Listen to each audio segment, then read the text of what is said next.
It's a fine day in New York as Benjamin Grimm, aka The Thing, comes home from a recent space mission.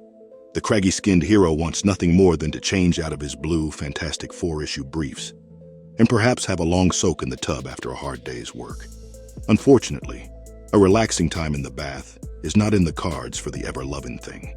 Holy Hannah! With his ship destroyed and the parachute that's supposed to ease his fall embarrassingly insufficient to carry Ben's load, our hero finds himself crashing hundreds of feet to the ground with no idea what or who. Just decided to ruin this already exhausting day. Sue!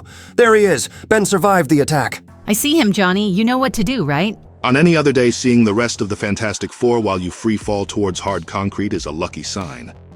Unfortunately for Ben, this isn't one of those days. I sure do, sis. And I'll make sure old Stone Dome doesn't survive this next one. Flame on! What the? It's me, Susie Q. Ben, your pal, the ever-loving Thing. Oh, we know, old friend. And that's what makes this all the harder. Because you'll never understand why we have to kill you. Reed Richards, who you might know as Mr. Fantastic, attempts to subdue men by forming a safety net with his own malleable body. And when Ben lands, our hero finally realizes his family's sudden murderous turn. It's a shame we could. Ah, that's the gag. You got yourself replaced by robots, and I'm guessing you're programmed not to have too much love for yours truly. And while it's impressive you're somehow duplicating everyone's powers, you gotta be at least slightly weaker than the real deal, because there's no way this'd pop big brain normally. From there, Mr. Grimm instantly susses out that the rest of his beloved quartet have been body-snatched by robots. And if you ask Ben, that's a good thing. See, I don't have to hold back with machines. And you know what time that makes it? It's clobbering. But it seems old Pebbleface spoke too soon, because our hero is soon ambushed by yet another aggro-robotic copy of an otherwise trusted ally when Ben turns around. Time. The fake armored Avenger blasts Ben with artillery fire, which makes it think the Thing is done for. Not a chance. You just made a huge mistake, Tony, and you're about to realize it. Because it's about to hit you, like a ton of bricks! Ben's surprise attack fails when he commits the grave error of giving up your position as you strike. Iron Man hurls him toward a building, but we all know that's not enough to take down the ever-loving Bruiser. In fact, Ben's even more hyped to put a stop to this silly murder attempt. See, at this point, Reed would build some kind of EMP to knock you all out. That's Mr. Fantastic for you. And Sue would find some way to block your signals, causing you all to short out. Or maybe, just maybe, she'd crush your noggins in a force field with a thought. But, as Ben puts it, they ain't here, are they? Instead, you lot got Aunt Petunia's favorite bashful blue-eyed boy. And I gotta say, from your perspective, that's gotta be a revolting development. Ben literally takes off Robot Iron Man's head. That's another threat neutralized. But this is far from over, as the Thing is next confronted by an entire squad of cybernetic Avengers clones. Thankfully, our hero receives some much-needed backup. So what do you say, Ben? Want to smash some killer robots with me? Why, Spidey webs. It would be my pleasure. The duo proceeds to bring the beatdown on their assailants, with Spidey subduing Storm and the Scarlet Witch, while Aunt Petunia's boy blows a hole through Sam Wilson's midsection. Ben then turns Vision into a slice of Kit Kat, and with that, only Black Panther and Captain Marvel's robotic clones remain.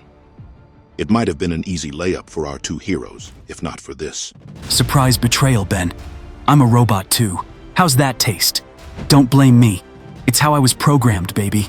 The anthropomorphic villains send Ben flying, and although it doesn't do Ben much harm, there's no denying that the ever-loving Thing is royally pissed now.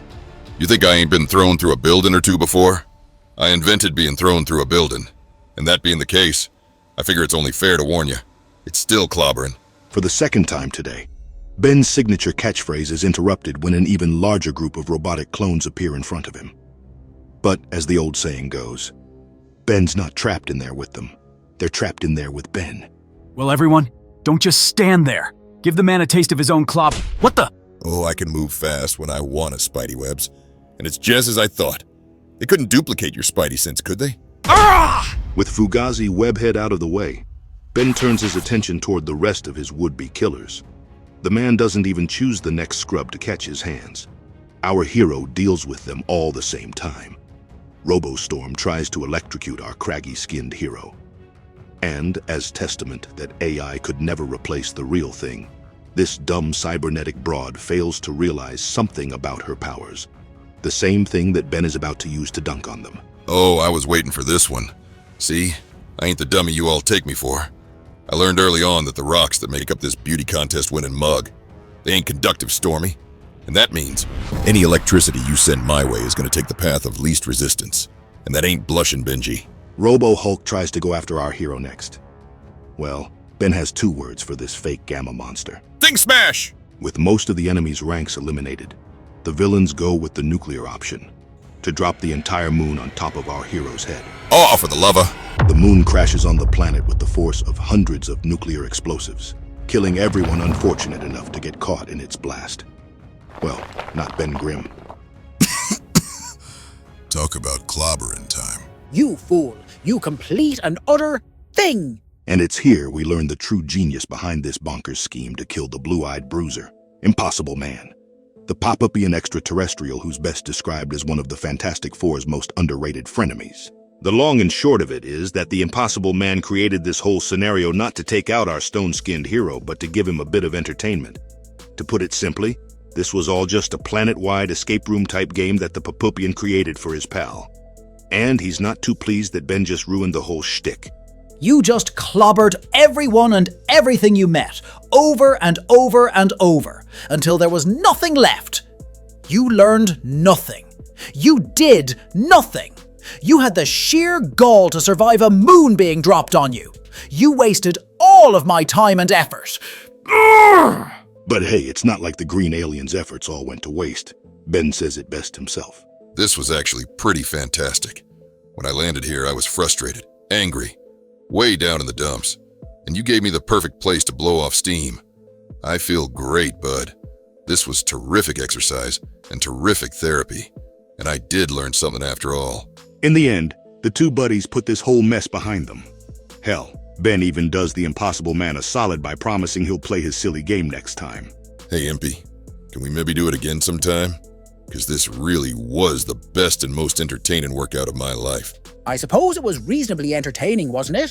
That moon bit was fun. Thank you. We can maybe do it again sometime. But I warn you, next time it'll be even bigger, more explosive, and with more mind-bending lore that you will have to explore. And with that, Ben goes home to his beloved partner, Alicia, and sleeps the sleep of the just. All is well in the Marvel Universe. That's all for this video, guys. We hope you loved watching it. Sound off in the comments section below to let us know what you thought about this fantastically fun thing story. As always, don't forget to clobber that like and share button and subscribe to our channel with your notifications turned on for more. We'll see you next time. Take care.